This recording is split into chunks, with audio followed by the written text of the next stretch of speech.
আব্দুল মুত্তালিবের স্ত্রী দুজনে মিলে আমিনা রাদিয়াল্লাহু তাআলা আনহার কাছে যায়।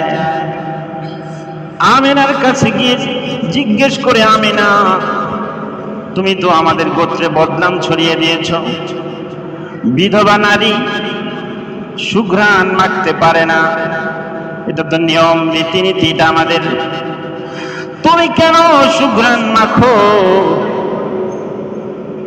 আমিনা বলে যে গোপন রাজ আমি কাউকে এই পর্যন্ত বলি নাই,